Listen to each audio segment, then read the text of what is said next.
Assamese blogger পিকে YouTube চেনেলৰ নতুন এটা ভিডিঅ'লৈ তোমালোক সকলোকে স্বাগতম জনাইছো। আশা কৰিছো নিশ্চয় তোমালোক ভালে আছা, ভালে থকাটো বিচাৰো। ভিডিঅ'ৰ থাম্বনেইল আৰু টাইটেল দেখি তোমালোকে নিশ্চয় গম পাইছা ভিডিঅ'টো কোনটো বিষয়ৰ ওপৰত হ'বলৈ গৈ আছে। তোমালোকৰ মেট্ৰিক পৰীক্ষাৰ ৰিজাল্ট কাইলৈ দিয়া হ'বনে নহয়, তো দিব নে নিদিয়ে, মুখ্যমন্ত্ৰী মহোদয়ে কি কৈছিলে, এই বিষয়ে সকলোখিনি তোমালোকক জনাবলৈ গৈ আছো। কাইলৈ দিব নিদিব এইখিনি সকলোখিনি বিভিন্নজনে বিভিন্নভাৱে কৈ আছে। তোমালোকৰ এইখিনি দিব নিদিব সকলোখিনি কথা আজি ভিডিঅ'ৰ জৰিয়তে জনাম। তোমালোকে ভিডিঅ'টো শেষৰলৈকে চাবা বুলি আশা কৰিলোঁ। ভিডিঅ'টো বহুত বেছি দীঘলীয়া নহয়। শেষত তোমালোকে মন্তব্যৰ জৰিয়তে কমেণ্টত লিখিবা যে তোমালোকে কি মতে পাছ কৰিম বুলি ভাবিছিলা বা কেনেকুৱা কি, সেইখিনি কিমান নম্বৰ পালা বা এই সকলোখিনি কথা, পৰীক্ষা কেনেকুৱা হৈছিলে।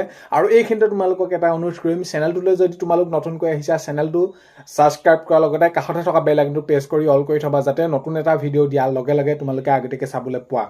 যদি ভিডিঅ'টো চাই ভাল পোৱা লাইক এটা কৰি দিবা আৰু শ্বেয়াৰ কৰি দিবা বুলি আশা কৰিলোঁ। এতিয়া বহুত ভাগে কৈ আছে পোনপ্ৰথমে মুখ্যমন্ত্ৰী মহোদয়ে এই বিষয়ৰ ওপৰত মেট্ৰিক পৰীক্ষাৰ ফলাফলৰ ওপৰত কি কৈছিলে সেইটো তোমালোকে যদি মন কৰিবা, তেনেহ'লে প্ৰথম অৱস্থাত কৈছিলে যে 10 তাৰিখে দিব বুলি কোৱা হৈছিলে, অৰ্থাৎ অহা কাইলৈ। ভিডিঅ'টো তোমালোকে চাই আছা, খুব সম্ভৱতঃ 9 তাৰিখে পিছবেলা সময়লৈ চাই আছা। কিন্তু তেতিয়ালৈকে যিহেতু মাননীয় মুখ্যমন্ত্ৰী মহোদয়ে মন্তব্য কৰিছিলে আৰু যিহেতু আজি এতিয়া ভোট গ্ৰহণ হৈ আছে নিৰ্বাচনৰ, সেইখিনি তোমালোকে গমে পোৱা, ভোটদান তেনেদৰে কাৰ্যসূচী চলি আছে। আৰু এতিয়া এইখিনিক লৈ বহুত ভাগে কৈছে নিৰ্বাচনৰ পিছৰ দিনাখনিয়ে দিব জানো, এনেকুৱা ধৰণৰ এইখিনি কৈছিলে মাননীয় মুখ্যমন্ত্ৰী মহোদয়।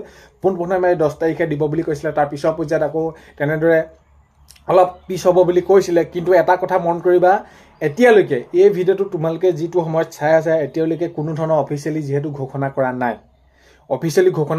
এতিয়া বহুত ভাগে ক'ব যে তোমালোকৰ এই কাইলৈ নিদিব আৰু বিহু আগতে দিব, সোমবাৰে দিব, এনেকুৱা ধৰণৰ কিছুমান কথা। কিন্তু এটা কথা হ'ল যে যিহেতু যোৱাবাৰ যদি তোমালোকে চোৱা যে মেট্ৰিক পৰীক্ষাৰ ৰিজাল্টৰ ফলাফলৰ তাৰিখ, তেনেহ'লে কোনদিনাখনি কেনেদৰে ঘোষণা কৰিছিলে যে হঠাতে ঘোষণা কৰি দিলে মেট্ৰিক পৰীক্ষাৰ ফলাফল ঘোষণা কৰা হ'ব বুলি। আৰু মাননীয় মুখ্যমন্ত্ৰী মহোদয়ে যিদৰে কৈছিলে 10 তাৰিখে দিয়া হ'ব বুলি, তো 10 তাৰিখে দিয়া এটা সম্ভাৱনা খুব বেছি আছে। কাৰণ কেলে ৰিজাল্টক লৈ কোনো ধৰণৰ তেনেদৰে নাথাকে যে তোমালোকৰ এই নিৰ্বাচনত এইটো কাম থাকি গ'ল তেনেকুৱা ধৰণৰ নিৰ্বাচনৰ লগত কোনো সম্পৰ্ক নহয়।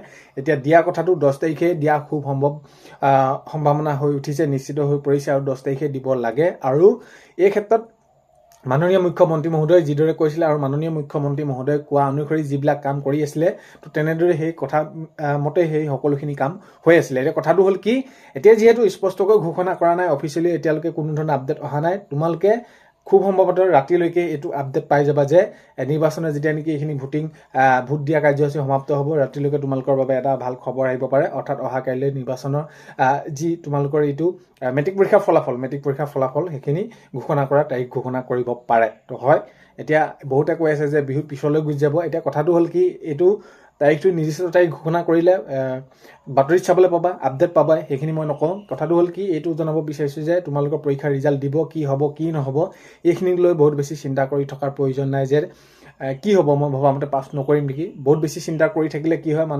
মানসিকভাৱে অলপ অশান্তিত থাকে। তথাপিতো এই যি আগন্তুক বিহু আগতে দিলে সকলোৱে ভাবি আছে ভাল হ'ব বুলি, আৰু তোমালোকৰ কাইলৈ দিয়া এটা নিশ্চিত হৈ পৰিছে যে মেট্ৰিক পৰীক্ষাৰ ফলাফল।